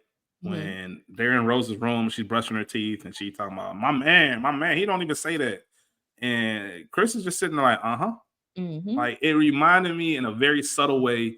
One of Rachel's favorite movies is Remember the Titans. Yes. And there's that scene in Remember the Titans where Petey and Sunshine, they go in at restaurants and Petey looking like, hey man, I don't think that's our spot. And Sunshine, oblivious California ass, it's cool, come in. And that nigga Petey, once they got thrown out, this nigga Petey, like he's like, Sunshine said, I didn't know. He's like, what you mean you didn't know? I told you. That's kind of like the same way Chris is like, bro, I told you what was gonna happen. This is exactly why I said make sure your parents know that I'm black. So we can try to avoid some of this bullshit. And now I'm stuck here. Like now I can't leave. I don't even drive. I don't have a license. My nigga, like I'm at your mercy, which is insane as well. Maybe I would have had to Uber. Rod would have, man. I'd have called Rod so quick, man. Hello. Scoop me. And I don't know if this is a guy thing. I know a lot of women do this because niggas are crazy. Share location. Women are quick to share that location. Yeah. Oh, for sure. Yeah, like even like shout out to my brother Phil, man. When we used to be out in the field doing tasks, like when we had to, for our job, when we had to go somewhere, like Mia will understand this. When we had to go out to Milford and Batavia and New Miami and all these places, like we send each other, hey, like, bro, if you don't hear, because there's not a lot of cell phone range and it's similar to the type of places these niggas at. And it's one of them like, hey, bro, if you don't hear from me in 45 minutes. No street lights, it's dark road. Yeah. So it's just funny. It's going to your point, Rachel. I don't think the antennas was all the way there. He ain't had that experience that a lot of us had to where you just kind of know to be on alert. So my next scene that I'm going to say is kind of Chris getting some air going into the Missy's office. For sure. Obviously, one of the biggest viral challenges ever was the Get Out challenge with dude just running. And I think Jordan Peele talked about this a little bit, just about the way camera angles work and the idea in a horror film, along with the score of somebody just coming straight at you full speed and as an audience, because this film did a great job. We're Chris this entire movie as viewers. Yeah. We're Chris. And we're feeling everything Chris feels and kind of seeing like, what the fuck is more of that? What the fuck is going on here? What type of weird shit is this? And Chris going in that room and Missy being there. First of all, one thing that really pissed me off, right? Really pissed me off. Are you smoking in front of my daughter? That's my kid, man. Listen, it's a grown ass motherfucker. I should tell you about all the other shit I'm doing to your daughter too. If that's what we own, I'll tell you. Yeah, your daughter doing a lot more than sucking toenails. All right, like we ain't doing none of that nasty. Like my whole point is, nah, man, because don't do that. Like we're grown. I can see if we 16. If we 16, absolutely. You got every right to sit down and check me. But my grown ass, nigga, I'll smoke in your office right now. Like, don't do that shit. Little behind the scenes story. They didn't have a lot of time to rehearse this, like the way that Jordan Peele wants to. So have you ever noticed when you're watching this scene? And Missy says, like, about your mother, like, where was you? Like, tell me about your mother. And there's a moment when Chris was like, wait, are we? That was him in real life. Like, are we shooting? Like, that wasn't like acting. He was really like, hold on, we doing this? We filming? And they kind of got right into it. But this is the scene where Daniel Kaluuya got hired on the spot. Every single time they asked him to do this take, he was able to drop those tears on command. Oh, wow. They say he dove into his acting so much that he wouldn't even, like, it was just phenomenal. They'd never seen anything like it. But now this is a role you need therapy after. This is a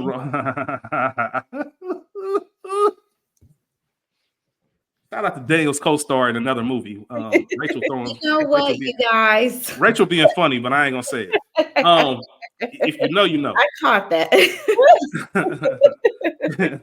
Thank you for being an avid listener of the Culture Guard. Because if you listen, you know exactly what Rachel was just talking about. All right. There's no way, and obviously the symbolism, you have a silver spoon, the whole nine. I'm going straight up, say, you know what, it's late. Yeah. I'm gonna holler at you in the morning. But listen, though, another thing I caught, she was hypnotizing him the whole time. From the time he sat down for tea that first day, when she had that iced tea, she was rubbing the spoon around it tapping the spoon. She was actively hypnotizing him the whole time. So there are a lot of moments, especially during that, like from the time he first saw her, she's sitting there, where he may not have known, because a lot of about hypnotism is very subtle control, suggestibility, like come sit. You don't know that this is a command that's going on in your head. So you may not want to sit and talk to her, but you're going to do it because she's made you gotten you this heightened suggestibility, because she's actively been in your head this whole time. And I just noticed that on my last watch. I was like, oh. That's rough, man. It's a tough scene to watch. Jordan Peele Mitchell, when he wrote this scene, he was crying. He ended up crying because of it, and obviously the sunken place and what that represents, and just the idea of having your inner conscious still be there. And I think they did a great job of showing showing what Chris was seeing while he was still in there. He could still see what was going on. I mean, and as an audience, like I said, first time you saying like, "What the fuck is going on here? Like, what is this?" And I just thought it was phenomenal acting by both of them. Yeah. And it is just every single time it's almost, this is up there with it's almost up there with Ricky, where you just like, nah, man, something, you something got it. Don't do it, but don't sit down. Just keep. Yeah. But I think, like Mia said, I think it was inevitable. You have to, at some point, they was going to get them. And that's why I said, I don't even think she went after smokers. I think they were going to find whatever your vice is, and we're going to sit down and we're going to talk about it. Because this man is sharing things that you can tell he hasn't spoken to anybody about. Yeah. And that leads into Mia's point. Yeah, and that leads into your point, Mia. Like, he really didn't have a choice, because obviously he wouldn't voluntarily enter this information. He even mentioned, like, I can't move. And she was making him feel like you did nothing. You did nothing. And I'm just like, damn, that's fucked up. And then you wake up, and as an audience, you're like, hold on, what happened? Was that real? Like, how did he get in his bed? And then as the movie goes on, we kind of know what's going on. So I could get even deeper into that, just that scene and like her and the hypnosis, because just like when she said, what do you know about hypnotism, or have you ever been hypnotized? And he was saying, oh, somebody's going to swing a pocket watch in front of my face. And it's like, no, she was noticing every one of his ticks, when he was scratching the side of the chair, when she knew that he was feeling like he needed a cigarette, or using his state of mind in that memory of his mom to get. That's why when he falls into the second place, you see him falling from the bed he was in as a kid in front of the TV. And it's like, there was just things that she was picking up on about him from the moment that he walked through the door. For sure. And probably things that Rose had told her. Already disclosed. Yep. That's a great observation. Rachel, what's your next scene? So my next scene is pretty much after that, where Chris discovers that he was hypnotized. Is him talking to Walter after, the infamous, get out challenge, the running scene. But that next morning, where, Walter apologizes and he says, you were in her office for quite some time. And Chris is none the wiser, because again, he's been hypnotized. But I just like that, because when we first met Walter, the first conversation is like, okay, this nigga's off. But this conversation, it really shows that this nigga's off. Like, there is something not right with him and essentially Georgina. And I think for me, that was the first time that it was like really confirmed that these people were in fact not like us. One of a kind, top of the line, a real doggone keeper. What are you talking about? What are you talking about, bro? Are you okay? Is you cool? Yeah, even Georgina, tattletale. Yeah. Like, what the fuck? Who are these people? So I had that scene too. I had written down, I had Walter chopping wood. Yeah. So like him,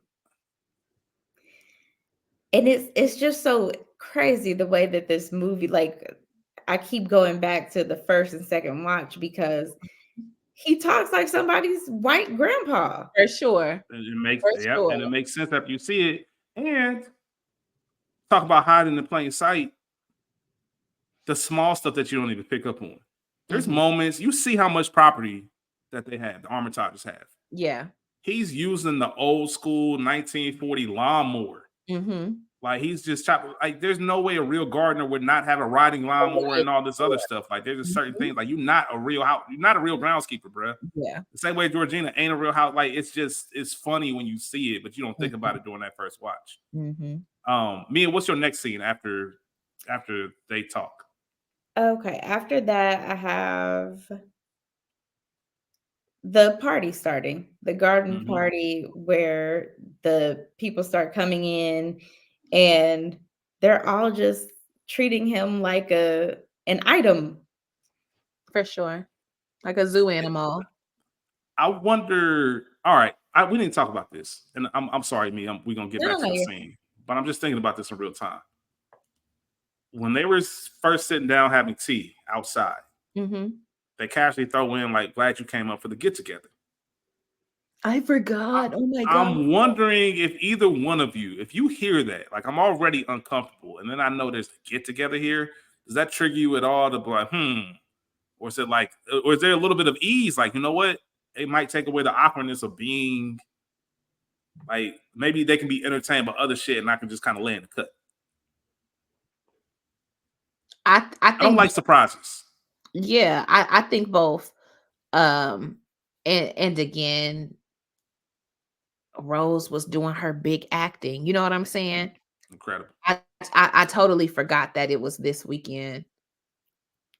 But I feel like if you would have totally forgotten, your parents would have had to have cued you in, said, don't forget XYZ. But obviously we knew she knew. But again, Chris's thinking cap wasn't on. He should have been listening to Rod a lot more. But I think there is an element of, yes, I can maybe hide in the background or not so much because I may or may not be the only other Black person besides the help here. So I'm going to stick out like a fly in milk. Yeah, so it's fair. Mia, I know this is your saying. I will let you get back to it. No. Back to your question, I feel like in that sense, just knowing the family, I probably would have been uncomfortable because I would have known like I'm probably going to be the only Black person here, just based off of where we are. And I guess I could give Rose the benefit of the doubt. She's already coming up that weekend. Her parents probably, I would say maybe her parents assumed that she was coming up for the get together. So they didn't talk about it because oh yeah, Rose is coming. But I mean, obviously we know she knew. But I feel like me personally, I try not to be antisocial. However, as soon as I would have noticed that my phone was off the charger, I'm sitting in this room and I'm watching my phone charge. I'm gonna sit up here until my phone is charged, and I'm not gonna come back down to the party until I have my phone charged, and because I don't know these people anyway. That part. And it's the second time his phone was off the charger. Remember the hypnosis night, his phone was off the charger once he woke up. Exactly. So I'm like, I don't typically just leave my phone unattended in people's house that I don't know anyway. Then there's that. So the fact that you just left your phone up there, went down to the party, you mingling, you don't even got it on you in case of an emergency. You don't know these people. Yeah, so I probably would have taken that opportunity, like, oh, they're having a get together. I don't know these people anyway. I'm just gonna go up in the room and just kind of hang out. Which is what he thought he was going to do. And yeah, until Georgina. And so the thing about the garden, like that garden party scene, like again, going back to Rod and his whole sex slave thing, and you see like the older white ladies, and they're like, oh, feeling on his arm, just like, showing them off to their husbands, like, oh, you see, Is it true? Is it right? better? Is it true? My Lord, Excuse me. And then like, black is in. Like, come on, man, y'all playing in my face now. But I know Tiger, I would have had to leave. That's it. That'd have been too much. I'd have been like, yeah, because and going to your point earlier about the phone, that's my phone's charging. I'm texting Rod like, bro, here's the address. Come scoop me. Please. If you can't do it, find somebody else. Or I'm texting multiple people so they know. Yeah, this is where I am. All of that. Like, be careful. Could bring some other people. Some weird shit going on. I'm trying to think. Yes, you can share the address. Sorry not to cut you off, but I was thinking the whole time, were we sharing our location in 2016? I don't think so. I don't think we were sharing location. I think you literally had to text, like, I'm going to be here for the weekend. Yeah, this is the address. Okay. Yeah, this is the address, just in case, this is what's going on. And obviously, we have the big moment where we see Dre again. Mm-hmm. And we know this ain't the same nigga we saw walking up the street. For sure. And there's all the biggest thing for me. You said what? Another bare face. Listen, it's not by coincidence. It can't be. But I will say this: Walter is barefaced. Mm-hmm. Yeah. That shit not. But listen, Pops knew some things. Every time I watch this scene, only thing I will say really about it is it's so obvious on your rewatches, like what they're doing, the golf swing, like it's just so obvious. It's right there. Like I said, they do a great job of masking it. And then once again, even with Dre, some people just ain't your nigga like that. We know, obviously, we saw him at the beginning of the movie, so we know something's up. And then we obviously get the Flash, which I don't know, Mia, you might have some information why the Flash was the thing that set them back or put them back into the right state of mind. I don't know what it was. It was never really explained from what I could see. It doesn't really matter either at the end of the day, but I'm just curious if there's any kind of interesting story behind that. No, okay. So I don't have like information on that. I was just assuming that it snapped him out of the hypnotism. Mm-hmm. Yeah, I mean, that's definitely what it did. That's what it did. Go ahead, Mia. Sorry. But that scene actually comes after another scene that I had in here. Oh, wait. Before you do your scene, let me say, I thought, remember, Dean said, this is a seizure, and like flashing lights cause seizures. And so I think it's like a power on, power off situation. You know what I'm saying? Because when the TVs come on, it sort of flashes and flutters before the movies, quote unquote, or the scenes come on into the screen. So I think maybe it's something to that realm that may just be part of it. And go ahead, Mia, into your scene. Sense. So this is another one of those where you can you see the consciousness trying to peek through, but it can't get through. That scene, after he first sees Logan, and he's like, I need to go call, Rod. And so he goes up, and that's the scene where we get that famous no with Georgina. And he comes up, and she comes in and apologizes for taking his phone off of the charger. And that's when we get that, I wasn't gonna snitch. And she's like, snitch? Like, rat you out. She's like, rat you out. Tail. And then so he says the line, if there are too many white people around, I get nervous. And you see like that incredible acting, by the way. Tries to peek through, and it's almost like she's stuck for a minute, and the tear comes down, and then it's like you can see two consciousnesses, and they're fighting for control. For sure. And they spoke to that later. that there are still remnants, you know, of the real person inside, because it's the brain transfer, but like the synapses are the same or something to that effect. Yeah, that's they did a good job of illustrating it when he first went into the sunken place on her chair. Like, you saw him falling, he's still in there.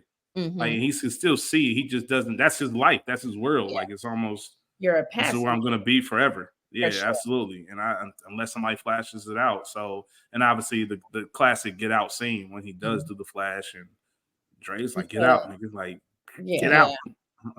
Which is a director trademark, something Jordan Peele does. At some point in all his films, somebody will mention the title name in that sense. I'm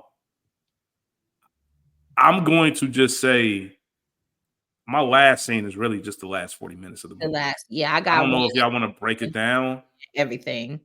But literally from the time I think at an hour and 3 minutes, Chris is upstairs and he sends Rod the text message of the picture, and that nigga calls her immediately and tells him like that. First of all, super black shit, just describing who this person is. Oh, you know, that's such and such.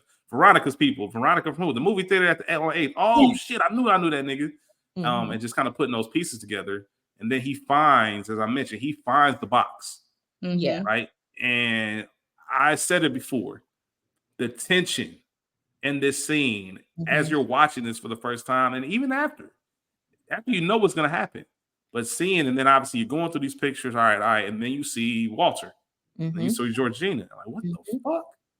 And he gets out, and obviously she clearly sees that this nigga's in this room. I'm looking through my camera, oh, it's right here. And his whole mood, he's trying to play it cool, which I'm curious to know. I guess you have to do it that way, right? Yeah. Because it's just me. And my only goal in life is to get out of here. So give me the keys. I'm going to take the bags to the car, which really means about to leave all y'all asses in the dust. But we all know at that point it's too late. So the tension from everybody's going, you got Jeremy crazy ass flipping this lacrosse stick. You got the parents talking about what's your purpose? You got Missy in there with the tea. And we all know what's going to happen. And I think there's something to be said about knowing what's about to happen. And yet when it happens, you still sitting there like, damn, like the whole time. And they mentioned, I think Mia, you mentioned it earlier, when she tapped she knew Jeremy was about to go nuts. Right. And she was on some like, yo, you can't damage your property. I'm about to just knock this nigga out real quick. So you don't got to put him in sleeper, do anything else like that, because we need him, because we just got however much money from the auction from the blind nigga to go ahead and take care of him. So that's one of the first parts of it. Obviously, I'm sure you both have things written down. So Rachel, I'll just throw it to you. In this last 40 minutes, what are some of the highlights for you? Yeah, all of that. And then just for some much needed comic relief, we got Rod at the police station. Again, shout out to Erica Alexander. And again, this is me describing some wild ass shit. Just we needed that. And him knowing what was real and what wasn't, and him honoring his own one TSA training, side eye. And also, Rod is a nigga's nigga. So nigga intuition. That nigga intuition kicked in immediately, and his deductive reasoning skills, like, he was on it. He did not have a misstep once he was in gear. You know what I'm saying? You need, shout out to your friends, because you need that. You need people who are ready, trained to go, and who will actually go, you know? It's a fact, man, because he knew. I love that scene when he calls at work, still no answer. Then he checks in the apartment, no answer. He feeds the dog, and he's sitting there on the couch just rubbing the dog. Like, you can see the wheels spinning, like, this shit ain't, yeah, man, 1 + 1 ain't 2 right now. What's going on? And then obviously he gets a conversation with Rose, and she flips the screen on him. But just shout out to Rod for just knowing that something's not right. And I'm not going to just go to sleep like everything cool. Like, I got to get to the bottom of this shit. Even him having the wherewithal to ask her, like, what cab company did he call? For sure. To leave. And then being like, oh, she's lying. Like, and it was just funny the way, oh, this bitch lying. Like, in the theaters, I remember, like, Rod, obviously, Little Rel was the highlight in the theaters, just because of his comedic, like you said, Rachel, much needed comedic presence. One thing that I want to highlight real quick is just how frightening this video him being like just knowing there's something. All right, when that video comes on, if you're watching this, you're probably wondering what's going on, and just that line itself just gives me chills every time because that the level of evil that goes into making something that only a select few people are ever going to see this. And we know that we got you in such a trance that you don't even know what's going on. You like, let me explain how fucked up your life is about to turn right now. And them to be so casually with it and just kind of make it seem like a retirement community commercial. It looked like I don't know, like any kind of medicine you're trying to sell someone over 60. It looked like one of those commercials, and they trying to make it look all peaceful and wonderful. And just you looking at Chris like, man, what the fuck? They got my man down here fucked up. The old school style TV. There was just a very old school horror film feeling about it, and I can appreciate that. Mia, what else about this scene that, like I said, the last 40 minutes just kind of highlight and stood out to you? So I want to even go back just to Rose kind of revealing herself. Like the panic. I don't know. I can't find the keys. I can't find the. Yeah. I can't give you these. And so that was like a huge moment in the theater, like, because again, even up to the point where he found the pictures, I was like, wait, it still didn't quite click. Like, I'm like, because she had me fooled for right all the way up until like that point. Like it's like the wheels were turning when he found the pictures, but it hadn't clicked yet. But then at that point, it was like, okay. But then moving forward back to when he's in the chair and the video's going on, and they even have the hypnotism on the TV screen, and then the blind guy, was it Jim Hudson? Yeah, he comes on and he's like, I just want your eyes. I just want those things you see through. Crazy. And it's fascinating because it's like they're really just treating these Black bodies as a commodity. They're really just wonder where we've seen that before. Hello. There's a saying about art imitating life. That's all I'm saying. That's it. I'm not putting my hat on. I told y'all. But for sure. And then I think we just get into the last 20 of it, Chris realizing that it's all about what you hear, what you take in. He puts the cotton in his ears, escapes to freedom. Amen. Or so he thinks until he hits Georgina outside, All right. I'm sorry. Yep, go ahead. Let's park it right there.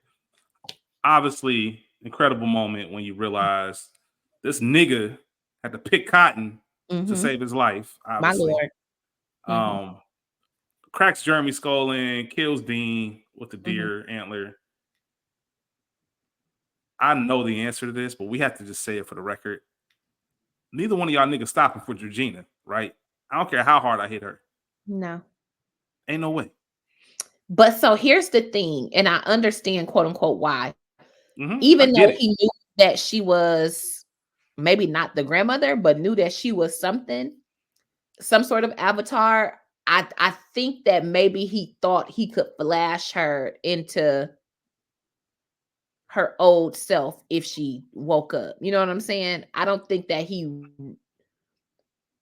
even sitting through the videos, I don't think he truly knew how gone they were. He was, and Walter too, essentially. Yeah. Yeah. I thought of life when Miguel Nunez covered the character. I don't know why I can't think of his name right now. When Biscuit gets the letter to go home, I can't go to my mama like this. Yeah. Like, and it's just kind of like I felt like that's what Georgina and I'm like, bro, we see what happens with Walter. Like, I'm been so fucked up, I'll never recover from this. Ain't enough therapy. What that life look like? Yeah, like I got a scar on my head. Like these niggas, like think about how sick and twisted this is. They cut open my head and swapped out brains. Oh Jesus! Like just think, like that's just a different level of evil. And then obviously going along, Rachel, I'm sorry, I did cut you off initially. But I don't even think I realized during initial watches that she took those carpentry scissors. I don't know what they call them or whatever they were, and she stabbed him through the hand. Yeah. This nigga still ate that shit. Like he's just running off pure. Like it was a letter opener, whatever it was. That nigga just got stabbed and he did not flinch once. Like I'm getting out of here. That's and it. Obviously, Jeremy trying to come. Thought it was very clever. He had this whole spiel about like jujitsu needing a certain level of like mental skills, and he was able to out trick him. And like, all right, I'm gonna keep doing this thing, and I know you're gonna put your leg up, and as soon as you do, I'm gonna make sure I stab your shit. Now I'm killing you. Yeah.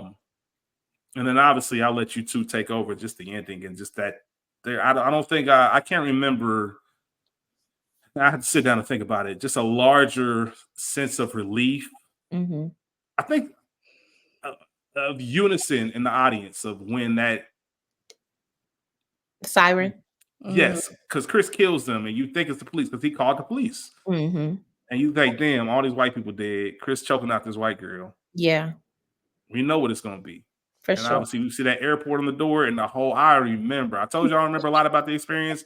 I 1,000% remember the whole audience was clapping, cheering, everything. When we found out that was Rod. Even Rose, like when she saw the police car, she was like, "I gotcha." Yep, she was fully ready to go into victimhood. Nah, babe, not this time. Yeah, I don't have much to say about it other than what you just said. Like instant relief.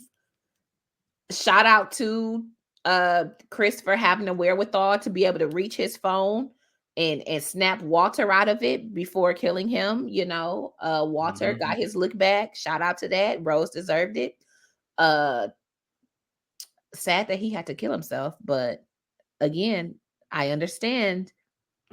And again, shout out to Rod, just being a true friend. His TSA skills. And just like a real nigga, even in the moment of trauma, jokes. I told you not to go in the house, man. I'm just telling you, I told you not to do that shit. And I'd never forget. Just as loud as the reaction when the car pulled up is when he asked, like, "How'd you find me?" And that nigga gave that look, like, "I'm TS motherfucking A. We handle shit." Yeah, like consider this shit handled. That was just a big moment in the theaters and at the moment. Mia, I'm sure you're aware of this, but 2 alternate endings. One was shot, one was not. Rachel, are you aware of this? I knew one where it was really the police. Yeah, yes, one was that's the actual police. What I've seen. I actually saw that one. It's on YouTube. I'll try to connect the link in the episode description so y'all can see it. But it's on YouTube where Chris is in jail. Like the police actually showed up, and there's a scene of Rod visiting Chris in prison, and he's spending life in jail for the murder of this family because, of course, all the evidence shows that he killed this family. He doesn't really have much proof, and there's a sense of comfort that Chris has because he knows at the very least I stopped this from happening to other people. And that was the ending, and they decided to change it because they showed it to test audiences, and so many people were rooting for Chris that they wanted him to kind of get out of it. Daniel Kaluuya even said, like, I like the ending that we shot with me being in jail because it's kind of just that this movie isn't about happy endings; it's about that smack in the face of what it is to be black. And that's reality. That's life. What would have happened? That would have been the end result. But obviously, a happier ending because of all of the social unrest and all of the things that were happening to black people at the time. Remember, at the time of writing this is I guess this is after Trayvon and some other people, but this is definitely before BLM really kind of became a thing and took off. Like I said, 2016, 2015, around that time. Or I guess it's right around the time it is taking off. So that's why they ended up changing the outcome of the film to have them actually escape all of this, to give people a little bit of hope of, all right, then we can overcome this as well. There was also an ending that they didn't shoot, but it was pretty much Rod was looking for Chris. So he went to this gated community and broke in, and he thought he found Chris and was looking at him. And the reveal was that Chris was kind of like Walter. He said, "Man, Chris, I've been looking all over for you." He kind of turned around. I don't know who you speak of. Just kind of still in that sunken place type of thing. And the movie was supposed to end like that. That would have been an interesting one. I'm glad we got the ending that we got. Yeah, for sure. That was one of the biggest gripes with Queen and Slim. A lot of people, I know a lot of people don't like the movie in general, but a lot of people hated the fact that they couldn't get away. Like, but it's realistic, so it is what it is. Bless that. Well, yeah. Anything else for scene? Anything else to add to the scenes before we get to quotes and wrap this thing up? Nope. All right, best quotes. Rachel, what you got? I don't have a whole lot, but just because a bitch is elderly don't mean she can't hijack a plane. Such a privilege to experience another person's culture. Wink, wink. See another Easter egg. I would have voted for Obama a third time if I could have. I do know Tiger.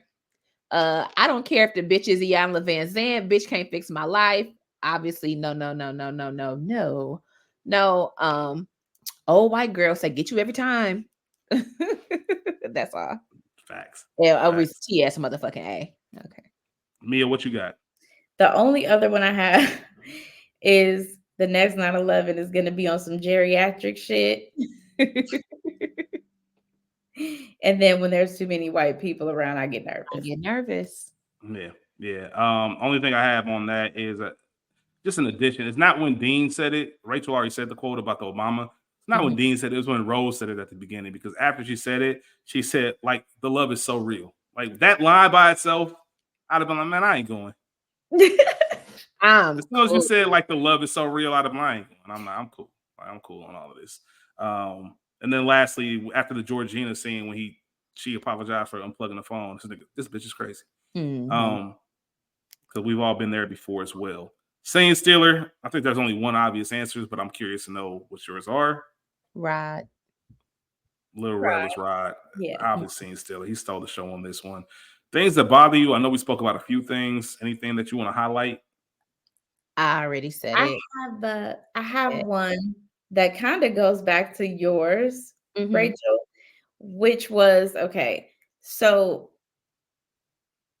later in the film, you see the mom talk so much about not damaging the bodies, and they have the same auction get together every year. And we know that Rose is the one luring everybody.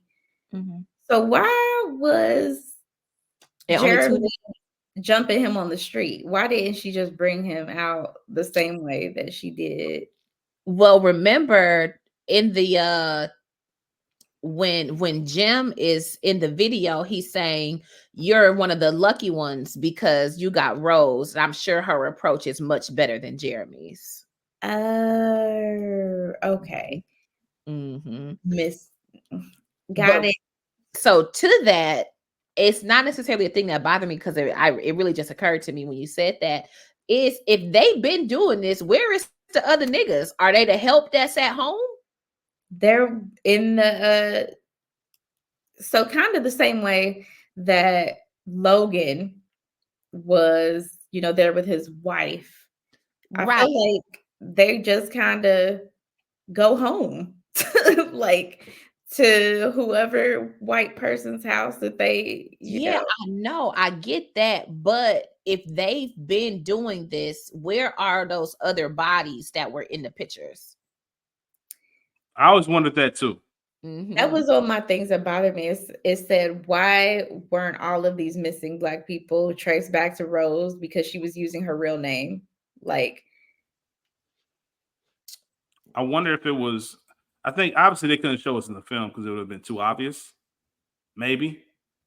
Black people don't be found after being reported missing or are reported. Well, and that's a great point, because that's another big part of this film, an underlying message that the urgency for missing persons in the Black community or people of color, or whatever, how you want to pronounce it, is much different than the others. Yeah. So, that's a great point.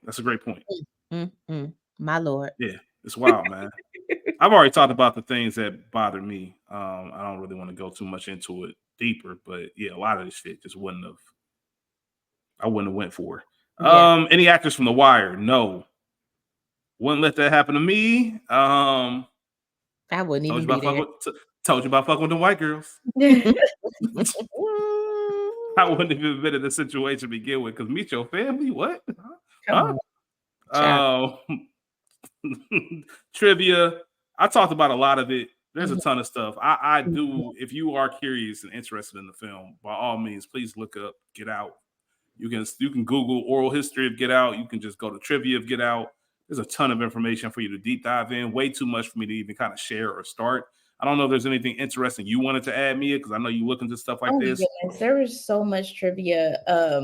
Really, my favorite piece of trivia was the one I already said about the opening song. You already mentioned about them filming in Alabama. That was going to be in my trivia.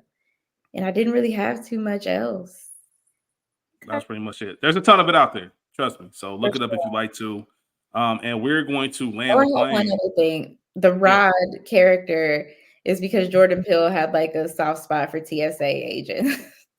So he wanted to give them like a shout out, a positive highlight in film, because people see them as like an annoyance in the airport, but he kind of has like this soft spot for seeing them like humanized. Okay. Yeah. And also, if you're looking up trivia, look up interviews of people, like especially around 2018, like after the film came out. Like, it's funny to hear Daniel Kaluuya talk about like being back in England, and people like, because remember, he did a few things. He did the Black Mirror episode, but he wasn't who he is now. People would spot him, like he said, he remembers this black woman spotted him on the street, just gave him this big ass hug, like he was Chris, like just I'm glad you home, like stuff like that. So a lot of that stuff happened. Yeah. So it's just very interesting how that stuff works. But we get to the end of the film where we rate what we just watched. The average viewer of Get Out rates this film a 7.8 out of 10. Mia, is that too high, too low, or just right? It's too low. What are you going? Way too low for me. I have to give it at least a.